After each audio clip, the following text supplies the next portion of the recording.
Canada has been involved in countless combats throughout the 20th and 21st century. In these combats, Canadians have acquired a reputation for stepping up when others had trouble and showing that their army is responsible enough to have a big role in major global conflicts. The Canadian Army gained a lot of international prestige after meeting their objectives in many conflicts around the world. The Canadian Army started gaining attention for their heroics and discipline towards finishing their objectives from World War I, when they were still a part of the British Empire. Now the Canadian Army has been seen in more peacekeeping operations. Because of this, the Canadian Army has also gained a lot of respect around the world. During the First World War, Canadians were forced to join the Allies at the Western Front as they were a respectable part of the British Empire. The Canadian Army had formed 4 divisions, with the 5th to provide reinforcements. These divisions earned an outstanding reputation as a fighting force, but not only by the Allies, also their enemies. Canada had played a vital role on the world stage, a role that helped undo its colonial status and provided victory to the Allies. More than 619,000 officers and men had enlisted in the Canadian Army, including about 22,000 that served in the British Royal Air Force. One of the most fascinating things about the First World War was that the Canadian Army was mainly made up of volunteers. During the First World War, Canadians saw heavy action and faced many difficulties. The Second Battle of Ypres was the first major battle fought by the Canadian Army in the war. This was also the first battle where any military used a deadly weapon called chlorine gas. The Canadian Army wasn't ready for this kind of attack, but they did not back away. They kept fighting and were praised for their courage and intensity. The Somme offense was the largest and one of the bloodiest battles of the war on the Western Front. The purpose of this battle was to relieve pressure on the French defenders of Verdun by inflicting heavy losses on German forces. The Battle of Vimy Ridge is Canada's most celebrated military victory.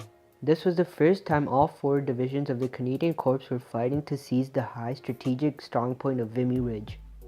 This specific victory helped divert German resources from the French assault. During World War II, Canada had become a completely autonomous nation. They had joined the war to show their military strength and stay one of Britain's trusted allies. More than 1 million Canadian men and women served full-time in the armed services. The Canadian Army played a major role in the Dunkirk evacuation, Juno Beach invasion, and the Italian campaign. Although Canada was looked upon as the underdogs, they contributed a lot to the war effort and gained international prestige. The Dunkirk evacuation was the evacuation of Allied soldiers from the beaches of Dunkirk. Although on the first day only 8,000 Allied soldiers were evacuated, but by the 8th day, nearly 340,000 of them had been rescued. Many Canadian destroyers and merchant ships helped in this evacuation. The Italian campaign was Canada's longest army campaign during World War II. The purpose of this campaign was to help divert German resources from the Eastern Front, and to use Italy as a platform to attack enemy territory in Europe. The Canadian Army, along with its allies, had faced harsh weathers and gruesome battles against some of the German Army's best troops. During D-Day, the Canadian Corps were to land on the Juno Beach sector of the Normandy coast. This invasion was a part of the Normandy landings. It was put to play to capture the Orne River bridges, to prevent German armors from using them, and to prevent retreating Germans from blowing them up. At the end of D-Day, the Canadian forces at the Juno Beach were the only Allied forces to meet their objective. As North and South Korea were enemies of one another, they would not accept the border between them as permanent. Therefore, the North Koreans attacked South Korea by advancing across the 38th parallel. This was the boundary between them. The North Koreans had captured the capital city of Seoul and later occupied the whole of South Korea except for Busan. Canada was a part of the UN in this war. The UN wanted to send the North Korean troops back, as they wanted to contain the spread of communism by preventing the domino effect. They knew if Korea fell, so would other nations to the ideology. More than 26,000 Canadians participated on the side of the UN. They had also sent in 8 destroyers, along with several Canadian aircraft which provided transport. This war took the lives of 516 Canadians, in which 312 were from combat. Operation Ripper was intended to destroy as much of the Chinese Communist Army and the Korean People's Army as possible.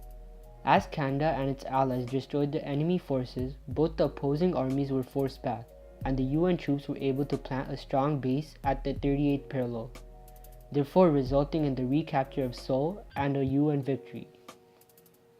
During the Battle of Kapian, 700 soldiers of the Princess Patricia's Canadian Light Infantry had watched the armies of their allies, South Korea, retreating below their position.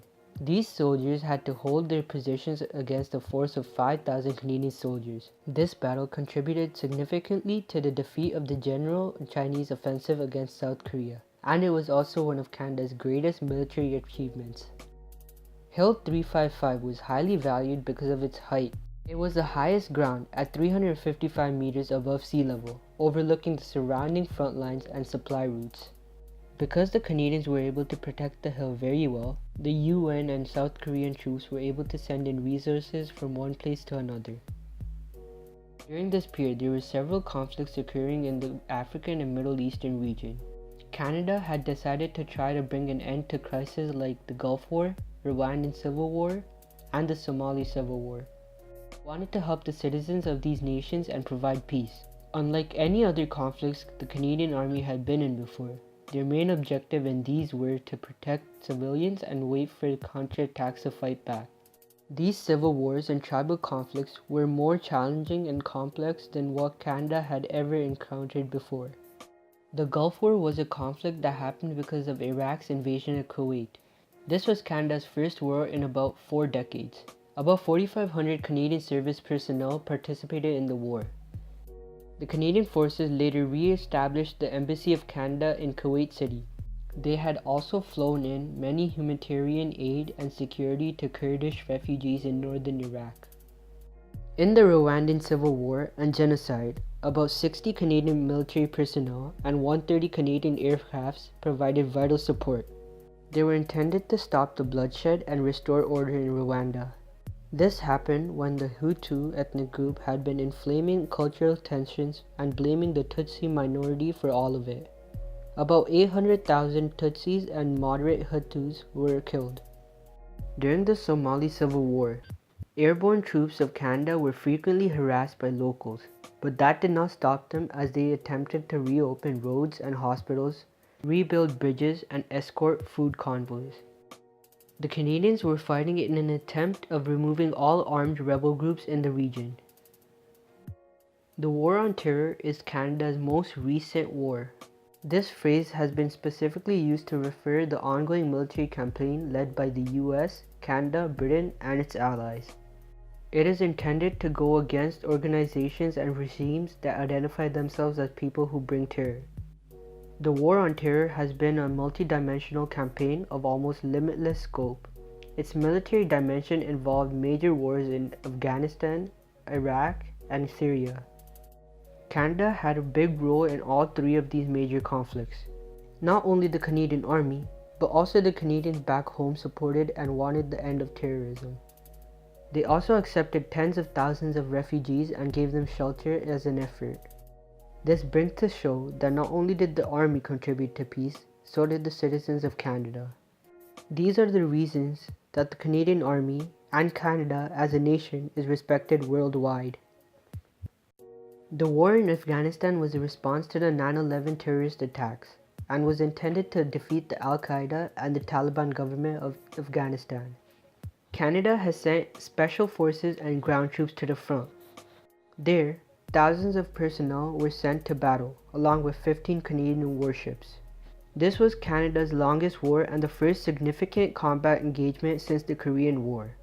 One of the most notable operations of the Canadian forces in Afghanistan was the Canadian-led Operation Medusa. The Iraq War began with the invasion of Iraq by the US and its allies because of its alleged connections to terrorism and weapons of mass destruction. The Canadian forces had a big role as they were involved in ship escort duties, while about 100 Canadian officers were fighting for the US military. During the Syrian Civil War, Canada's most notable operation was Operation Impact. In this operation, the Canadian Army had declared war against ISIS in northern Iraq and Syria. The Canadian Army had brought in more than 800 troops with about 10 aircrafts and airlifters. This was the Canadian Air Force's major contribution to the global war on terror. This was intended to ultimately defeat the ISIS and remove all terrorism from Syria. Not only these, but other nominations such as the Battle of Britain during World War I and the Libyan Civil War in recent times showed the militaristic strength and power of the Canadian Army. This shows that although the Canadian Army is not that big today, it still has enough strength to fight the most gruesome battles. This is why the Canadian Army is one of the most respected armies around the world.